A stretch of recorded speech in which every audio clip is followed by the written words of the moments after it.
So this also encompasses boundaries. It's something that we've also spoken to you guys about, but it's more along the lines of where we are in ourselves, what ideas we have of recovery, what it might look like, and then the expectations that we have of that.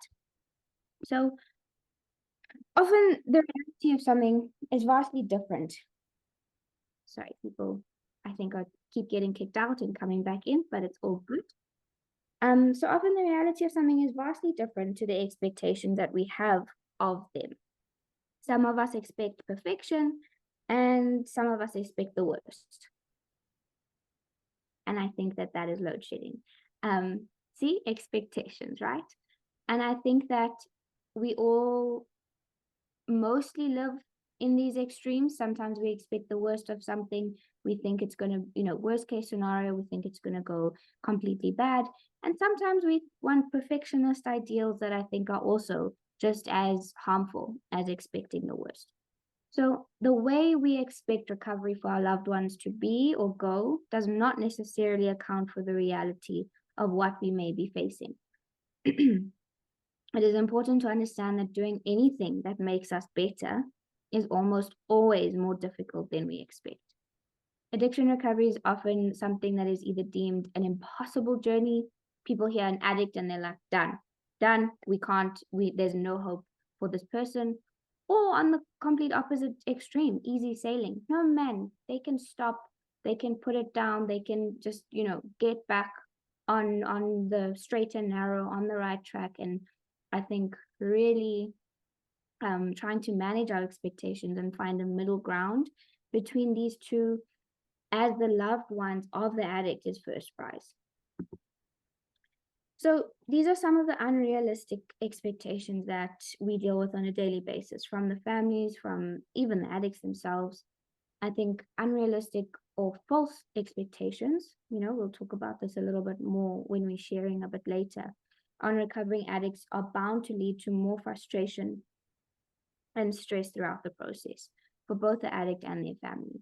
So managing expectations, as we'll see when it comes to unrealistic expectations, is that it just adds stress. It adds to the chaos that is already there, created from addiction, caused and really spread through the addiction. It adds stress, it adds disappointment, it adds layers and levels of miscommunication, inability to understand the situation, inability to understand the addict and what they might be going through. And some of these expectations include, assuming that after addicts go to treatment, they will be generally in a better mood or mental space. This is really not necessarily the case. As treatment and recovery unravels, many triggers and traumas come to the surface that often lead to many days of feeling low, wanting to isolate, and not being in friendly or good moods at all for the addict. These behaviors can be very triggering for the family members, as I'm sure you all know, as they also align with some behaviors seen in active addiction. If my loved one is maybe, as some of you might know, on their step 4, something like that. I know step 4 is this big, scary one. They tend to be lower. They tend to be maybe act out a little bit. And these can be very triggering for the family. And I use the word assuming quite specifically there, because we do assume. We assume like, okay, they're in treatment, they're in recovery, life is good, everything is going to be swell. Really, that's not the case, or might not be, hence managing our expectations. Okay. That addicts will be able to attend any or all family occasions and events willingly and enthusiastically. These occasions can often be very anxiety-provoking for the recovering addict, and they may struggle, feel triggered, and not want to attend these until they feel ready. Maybe not ever. And this can be a huge and horrible pill to swallow. That, okay, everything is going to, I think this example might be on the next slide, but everything's going to go back to normal. We're going to be able to go on family holidays. Birthdays are going to be the same. And that's Christmases. And unfortunately, that is just not necessarily the case. It might be, excuse me, excuse me, it might be quite difficult when we're managing these expectations because we have hopes, we have our own hopes and dreams for our loved ones in recovery, but it just might not go that way. And we need to be able to get okay with that. We need to be able to cope with it, hence managing our expectations. Okay. Expecting that other family members will also be supportive, reliable, and friendly towards the addict. This may not be the case for certain family members that may or may not have experienced some of the major consequences of the addict's active addiction.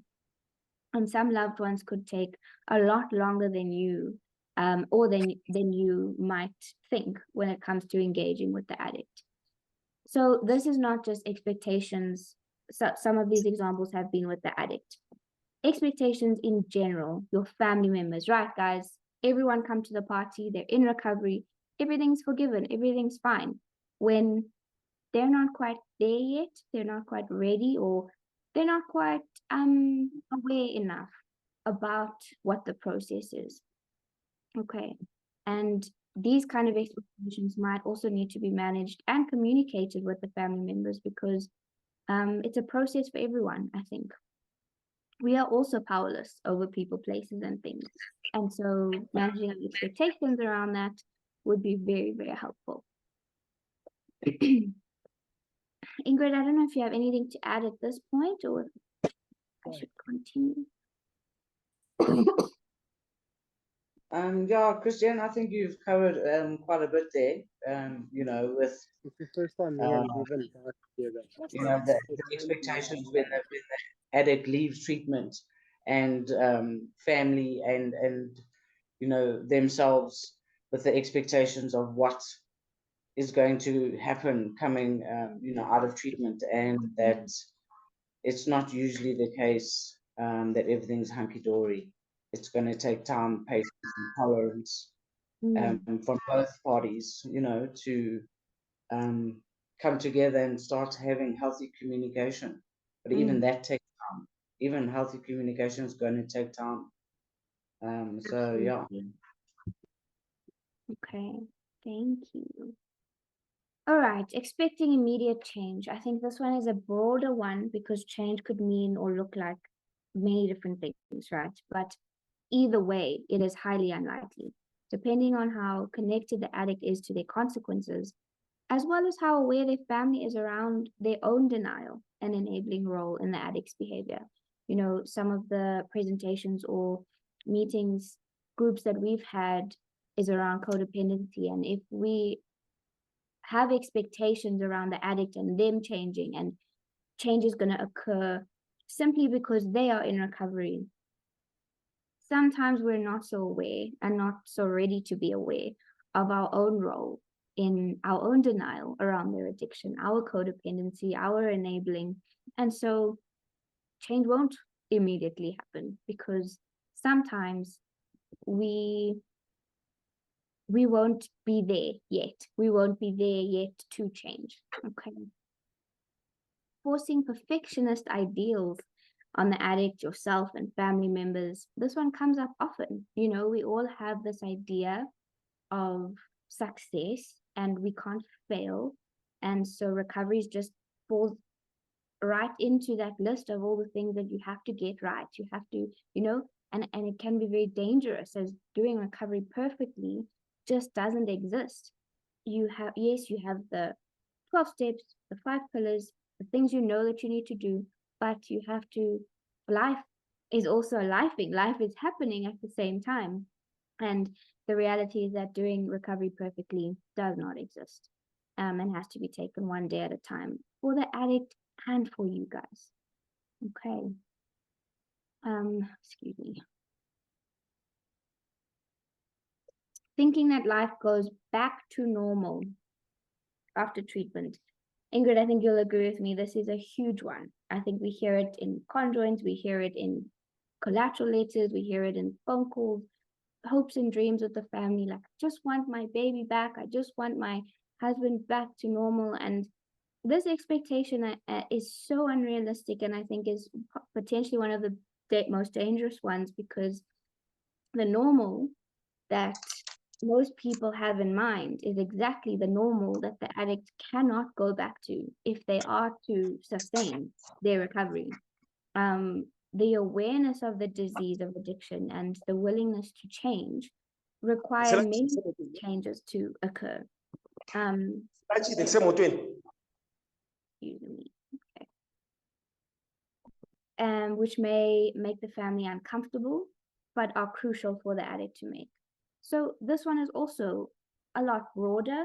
Normal could look like anything. It could look like what we were discussing, back to being pleasant, being friendly, meeting up often. And now they have a whole recovery regime that they have to stick to. And so maybe normal was that they would always spend time with you, and now they can't because they have to put boundaries in, because they have to sustain their recovery. And that's just one example, and I think it is one of the most difficult expectations to manage in ourselves. We are almost racked with a sense of loss, perhaps, when it comes to that. We're grieving maybe a normal that once was, and the reality is that no, we can't expect things to go back to normal.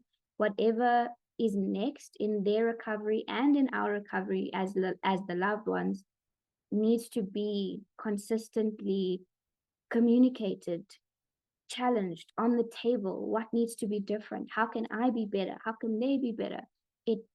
It won't be the same as before.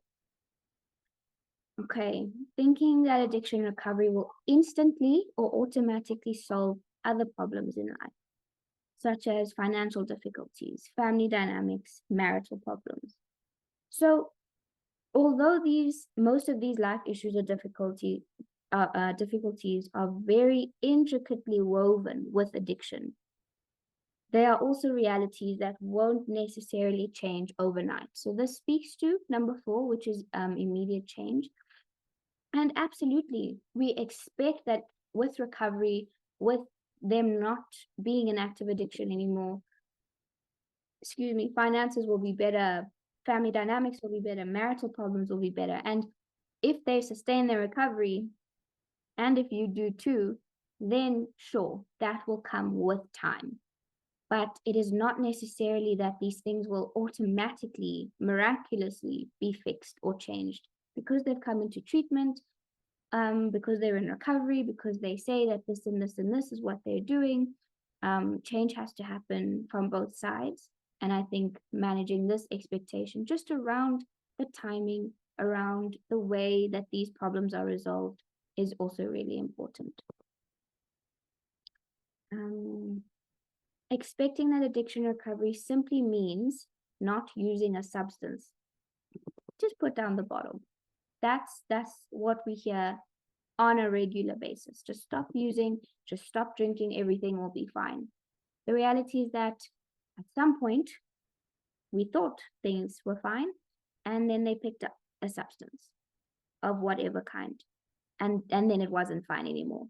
So the reality is that this is a very common expectation of recovery, but understanding that recovery does not only require the addict to stop using their drug of choice. Sure, you need to be clean and sober, first rule of thumb, but we talk of something called dry drunk, which is if you're not in a recovery process as well, you've just stopped drinking, you've just stopped using. It doesn't mean that you're in recovery and that you're working on maintaining or sustaining a state of recovery.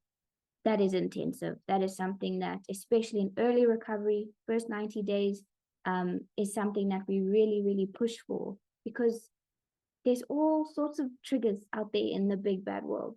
And I think that managing our expectations around this one is really, really important. Ingrid, I don't know if you have anything else to add, or no, I think you covered everything. You know, the importance of the great expectation that everything goes back to normal. You know, which is not the case, and then also putting down the substance is enough, and everything's okay. Yeah, those are the two major expectations, that will lead to a lot of misunderstanding and chaos in within the family and the addict. Absolutely. Okay, so I've highlighted these as dangers of unrealistic or unmanaged expectations, but we know that the dangers vary, and it always exists on the spectrum, right, of things that can happen. And this is both for the addict and for the family. And some of these include, the major one, and in any way that we phrase it, is disappointment, right? Disappointment in the addict, in yourself, in the way that recovery is unfolding and affecting overall family life. It might be that, yay, they're not using, fantastic, but things are still similar in terms of family dynamics. We cannot seem to get along. We cannot seem to communicate. Everything that they do or don't do triggers me. And this leads into the next one, which is really, really difficult moments during recovery. So I phrased it as difficult moments because, again, this varies. It could be that it's conflict, that it's arguments that arise or fights that happen. It could be that you're just in spaces where you are unable to understand their side. They are in their own little world and can't seem to understand yours. And yes, these difficult moments are definitely guaranteed. Recovery is not easy sailing at all. But adding unrealistic expectations can elicit difficult days or moments to occur a lot more frequently. Okay. Complacency. So assuming that everything is fine, going well, and can encourage you to all of this can encourage you to neglect the ongoing work that still needs to be done. So that perfectionist ideal, perhaps, that expectation that, no, they're doing it perfectly, ticking all the boxes, they can submit all these evidence and be able to say X, Y, and Z is what I'm doing for my recovery, but missing out a lot of the other ongoing work that needs to be done. It can also, if we have this expectation and it's not met, again, conflict can arise. Resentment towards the addict, other loved ones, the situation as a whole, recovery as a whole. I think this one is a big one because the loved ones end up resenting recovery, which is ironic, and it's difficult, and it's difficult to work with because recovery is everything that the addict needs to sustain, to work with, to live through. And yet it's something that, because of our unmanaged expectations, I resent it. I end up saying, oh my gosh, he has to go to another meeting. This is, maybe this is what their counselor said, and this is what they, and our resentment grows because that expectation that I had was very unrealistic and unmanaged in that space. Also, excessive pressure on the addict and all the other family members and loved ones during an already very challenging time. So pressure to perhaps be perfect, do it properly. Come on, step in line. Other family members, what's wrong with you? Why aren't you over it already? Or if you're one of the family members that's struggling, pressure putting on perhaps the family member that is further along than you are when it comes to the recovery process, understanding, or even just getting over it or forgiving the addict for some of the things that happened. Pressure on them to be like, no, we can't let this slide. We can't, it's unforgivable. It causes so much stuff when we are unable to manage our expectations and communicate these expectations effectively. I think a lot of this has also been focused on where it starts when it comes to setting our expectations and then managing them. A big part of all of this is the communication of them. If I'm unable to communicate to someone that, okay, in this relationship, in this space, whether it's a parent-child, whether it's a spouse, whether it's whatever it is, a sibling, a mom, a dad, these are my expectations in this space. Let's talk about it, because maybe this one is very unrealistic and you can't fathom meeting that expectation. Let's talk, let's be able to do this, because excessive pressure will definitely cause conflict, and then we'll talk about conflict management and resolution in a different presentation. All right. Excuse me. So a little bit on how to manage these expectations. And we also speak here about communication again. Communication between all involved parties is crucial for managing expectations. Expectations and boundaries should be clearly communicated and agreed upon, with both the addict and their loved ones following through on these agreements and or consequences of not managing expectations. Okay, I hope that makes sense, and we can break it down when it comes to what the boundaries should be, what the follow through should be, the way that these are communicated. Sometimes when it comes to different examples, and I'm sure some of you, a lot of you can relate to this in terms of, I don't know if this expectation is unrealistic or not, and I don't know how to communicate it. Okay, so open and honest communication that allows for both the addict and their loved ones to voice their expectations and boundaries, which are clearly agreed upon before any family occasions, events, gatherings, holidays, etc. This one comes in a lot of the time, and I just mentioned these occasions and gatherings, etc., as an example, because this is mostly where these expectations would be unrealistic, if that makes sense. So I'm expecting that we go on holiday with our family this December coming up, and I know there's going to be alcohol, and I'm expecting that the addict must be fine because they've been in recovery for this many months, and they must just come and they must be okay and not drink or not do anything. So open and honest communication will allow for you to put that out there and say, I'd really love it if we can go on this holiday, or whatever the case is. And I'd really love it if you could be fine. But I also know X, Y, and Z. And then the addict can say, I'm not ready for that, open and honest. Or they can say, no, mom, let's go. Or whoever it is, let's do this. I've researched that there's these meetings. I'm talking to my sponsor at this time. This is my plan in place for the time that I'll be away, and the X, Y, and Z. So that's just an example around it.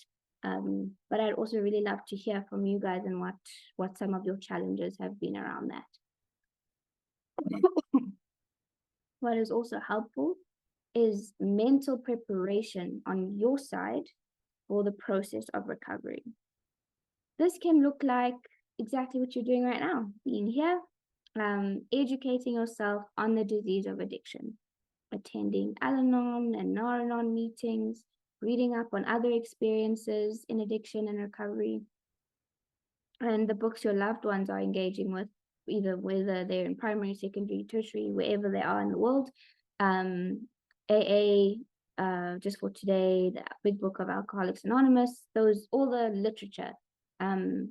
This part is essential, I think, when it comes to any kind of expectation, because if I'm wanting to go, this is a really bad example, and I can't think of anything yet. Maybe Ingrid has a better one, but to try out a new restaurant and I have no knowledge on it, and I have no knowledge on the type of food, whatever, prepare myself.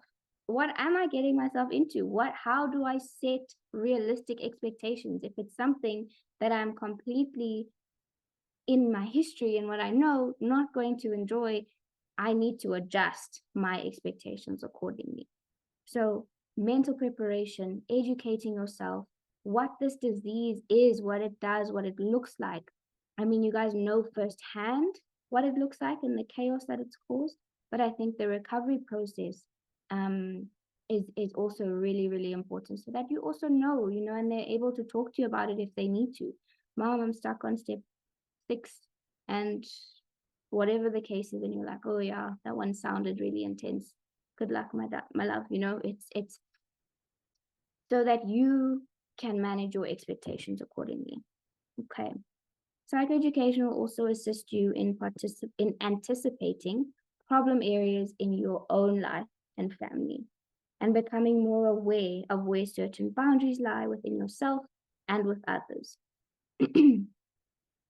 Psychoeducation, this is learning, this is attending groups like this, meetings like this, but part of the psychoeducation, I think, is also reaching out, being part of a community, and that also develops awareness.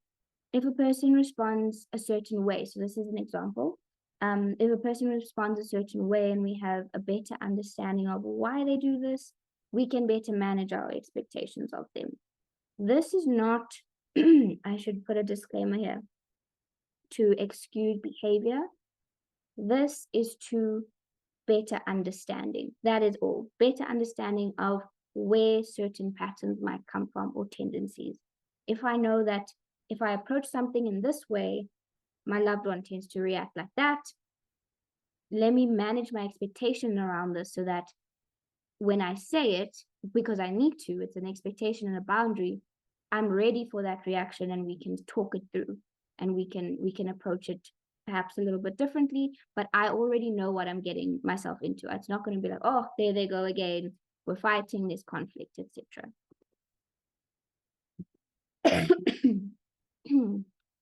All right. Avoiding surprises or situations that could have been prepared for. So please bear in mind that we can't avoid all surprises and situations. But for example, these can include family gatherings, uninvited guests, alcoholic drinks that are easily accessible or not properly labeled, etc. So let's say you're at a public place, so like a restaurant or something like that. And the reality is that you've invited very specific people, but then an uninvited guest comes through who is a massive trigger for your addict or for you or for whatever the situation is. And then there's chaos. That sometimes we can't always avoid. But if we had to put a little bit of extra, maybe perhaps what we could do with that one is just express that, please, this is a closed family gathering. No one else we're not bringing plus ones or whatever the case is. It's just going to be us, and we need to have this to be, quite a close-knit group. Adding that in there to try, or maybe having it at your house instead of a public place where anyone can show up, etc. Okay, so alcoholic drinks that are not properly labeled, that's a little bit difficult. They could have a sip of something and then crumble. That allergic reaction is there, and then we'll have to manage it from that process. Patience. This one's reminding me to slow down a little bit. Patience with yourself, your loved ones, and the addict. So this is a lifelong process, guys, with many ups and downs ahead. And I think using patience in our expectations, that being patient even with myself, that I've had this expectation, I know why I've had it, but I need to adjust it accordingly. I need to manage it a little bit better. Is going to be very helpful.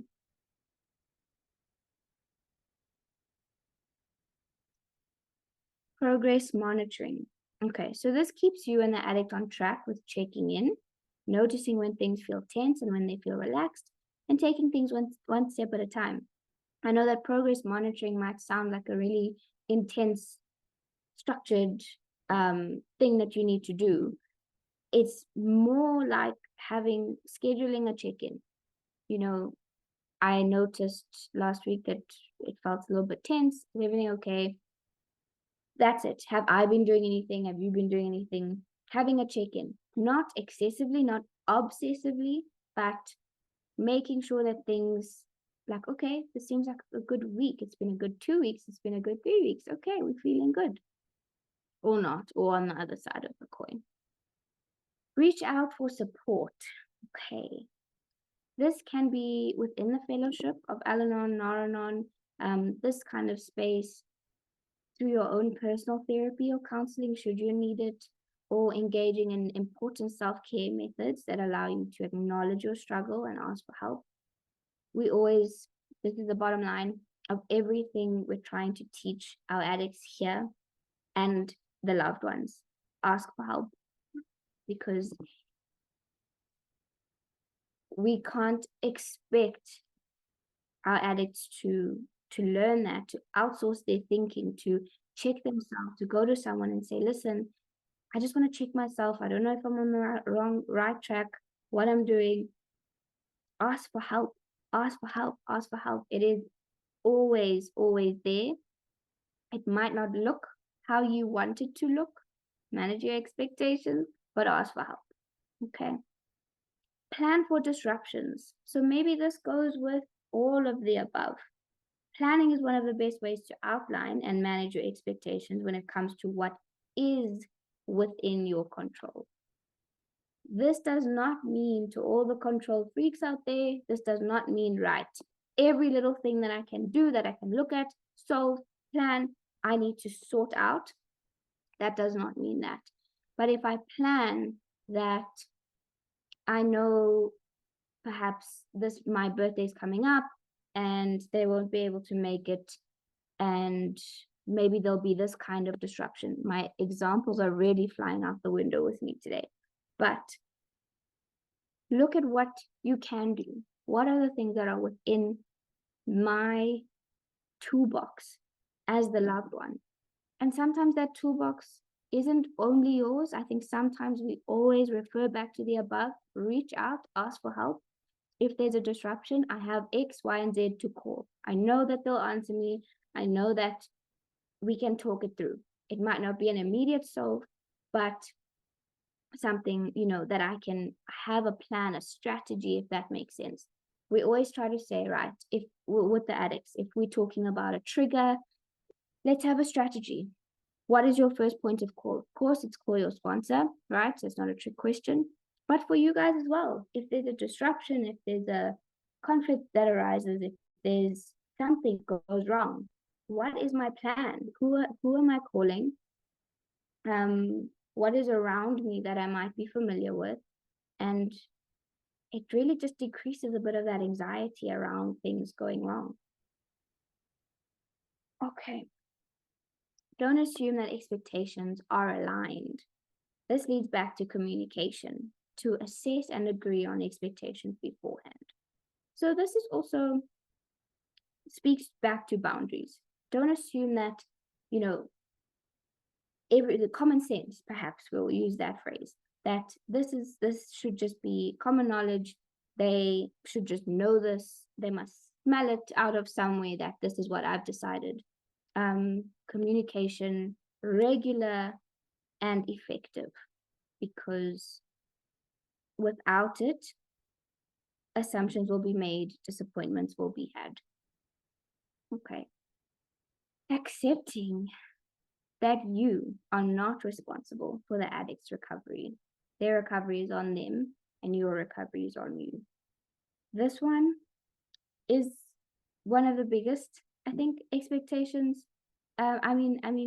Issues around managing expectations, because for some of us, for most of us, who might be codependent, who might want to control, who might want to help, we think it's on us. Their addiction was on us, everything is on us, and now their recovery is on us. And that is just simply not true. Okay. Ingrid, anything from your side? No, Christianne, I think, managing your expectations, I think everything was, mentioned there. But that accepting that you are not responsible for the addict's recovery, I think if you accept that, a lot of expectations might be easier to manage. Yeah. And won't come up as much, because they are responsible. And for families to take responsibility for their recovery. That is definitely going to help manage expectations a lot.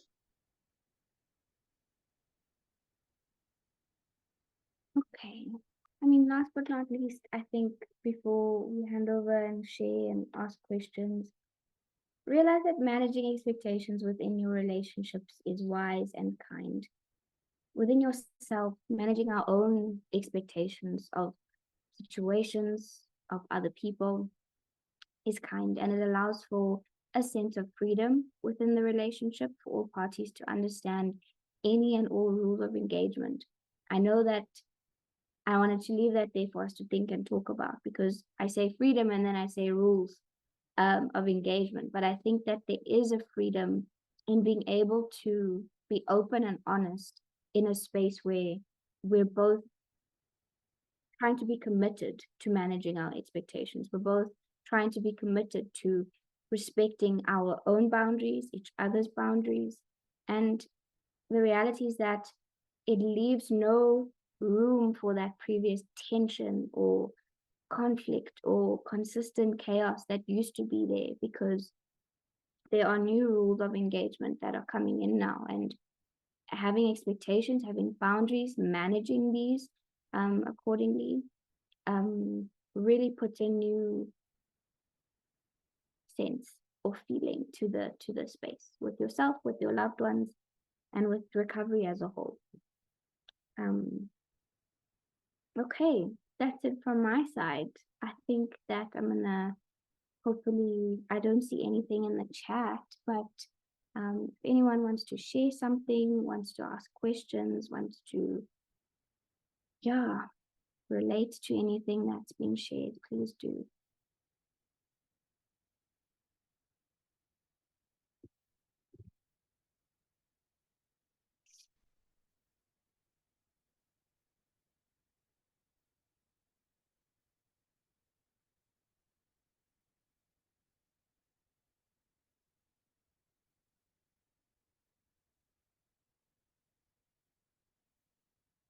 Peter, please go for it. Good evening. Good evening. My son basically has just been admitted there last Sunday. This is the third rehab. He was clean for the whole of last year. He's currently doing grade 11.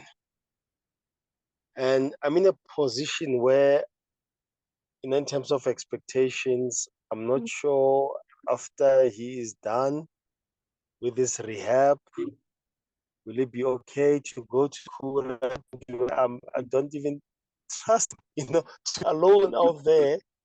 And at the same time, I can't say, let's see next year, I'll be delaying him. So I don't know how to manage that. Absolutely, Peter. Thank you for sharing that. I think it's a really difficult position to be in as a parent. And I just want to highlight something you said just now, that I'll be delaying him. And the reality is that no, he's delaying himself.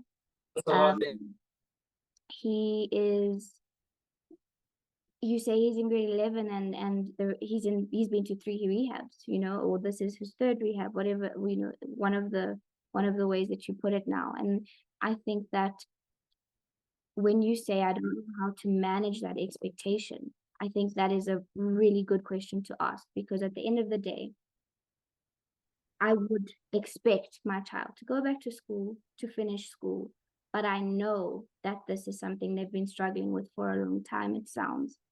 I know that to give them the best possible outcome, the best possible kickstart into recovery, we would always recommend that at least 90 days of some form of treatment has to happen. If that means the rest of his schooling year is jeopardized and he has to do next year, then unfortunately that's what it means. I know it sounds harsh, it sounds like a major consequence, but it is his consequence. it is something that he will need to face and to deal with when it comes to dealing and trying to find his feet in recovery. Also, grade 11 is a really difficult year, if I can recall, and it's going to be difficult to try and manage all of that, be in recovery, find his feet. And I think that we always want to put education first. We want to put jobs first. We want to put everything else first before our recovery. And I think sometimes that's the biggest unrealistic expectation that we have. But Peter, I do want us to continue having these chats, and I know you say he's here currently, so his counselors will obviously be in touch with you, and I hope that you can bring these concerns to them as well. Okay. Okay, thank you. Thank you for sharing. Okay. I see here in the chat that people would like a copy of the recording. I will find out if this is possible for you. I know normally we don't send them out. Unfortunately, Cheryl isn't here today, I think, but I will find out for you and then we'll be in touch. I know that Tanya sends all the emails, so we'll let you know if it's possible. Okay. Peter, Yeah, sorry, I am here. Oh, sorry, Cheryl, I didn't see you. Yeah, I think because of the POPIA Act and privacy confidentiality, we can't give the recordings out. But every now and then we do put the recordings on the website. So it might be an idea to keep an eye on that. But we also try and repeat between 6 and 12 weeks. So please keep coming back. You'll keep getting this kind of information. And the more you attend, the more it makes sense. Thank you. Thank you. I see from Kobati there's how do we own up to our own behaviors that trigger our loved ones? Yes, they work on their own triggers, so what is it that we can own? Some may say that they don't want to make any changes to help.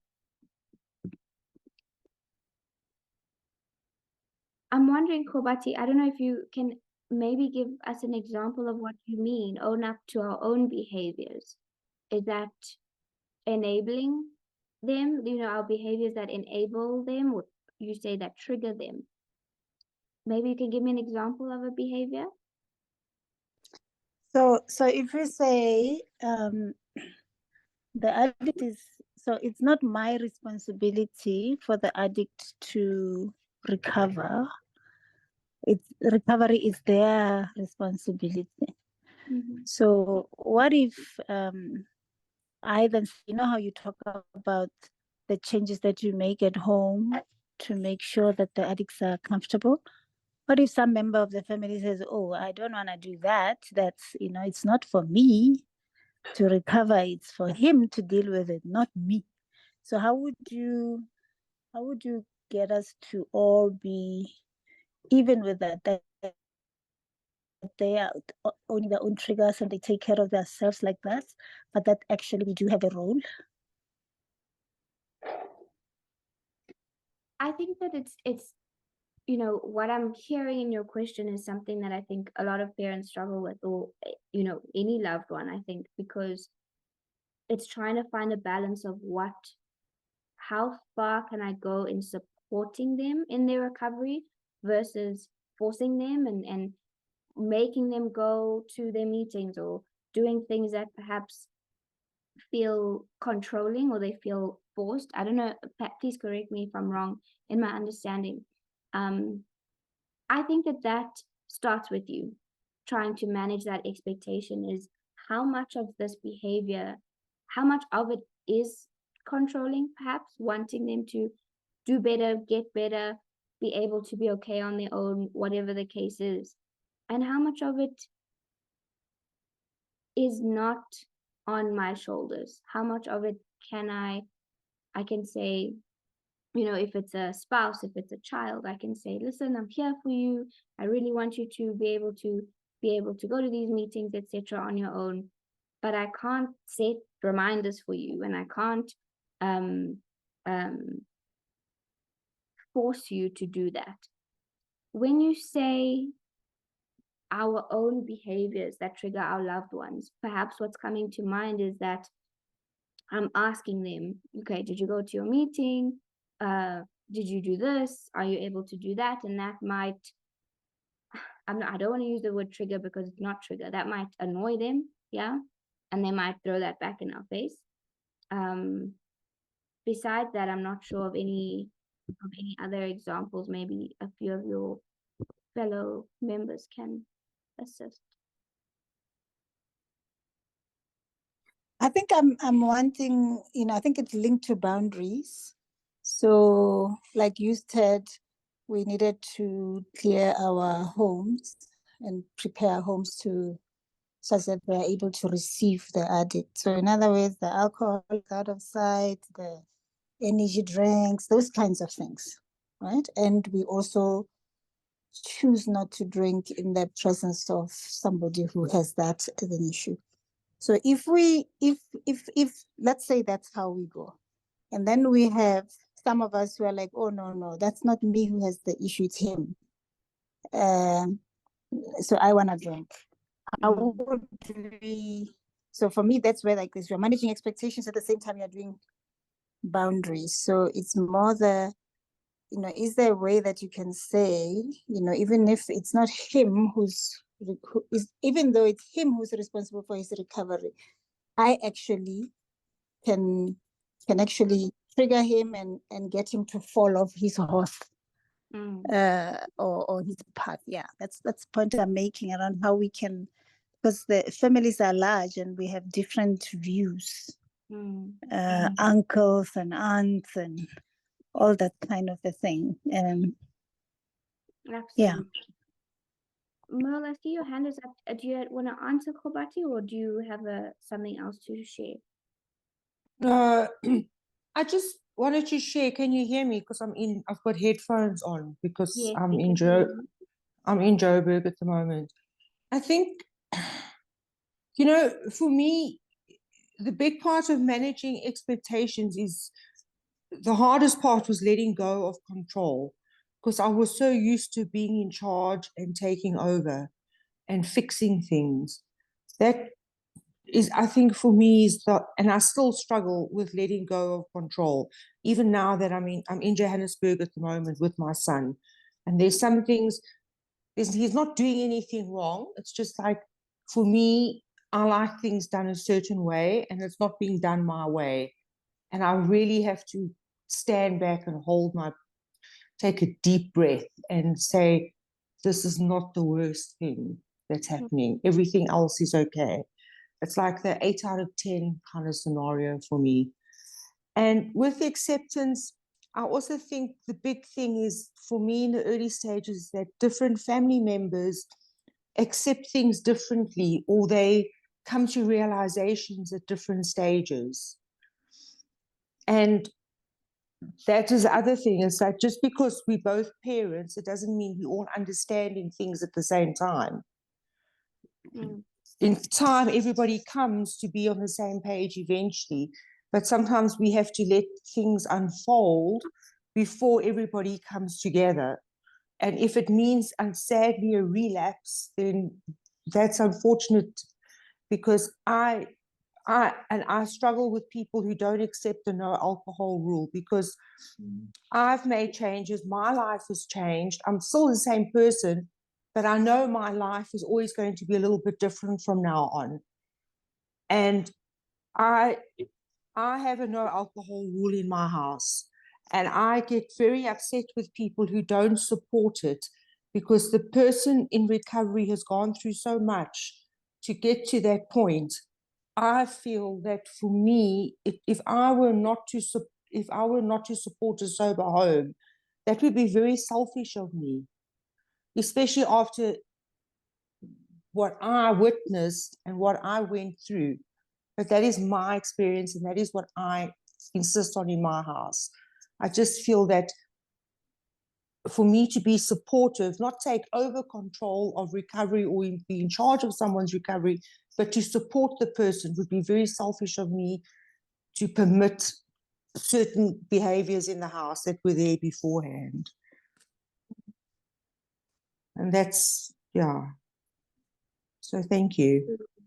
Very, very true. Thank you for sharing that. I think you've answered it in a way that's so important, like you've related, you know, that this is something that you've had to take on and do. And I think that, Kobati, back to your point, is that you can't necessarily control other people. You know, like you say, the family's huge. It's how other people want to respond is how they want to respond. And you can only put up your boundaries, like Mo says, in my house, this is the rule, this is what the situation is.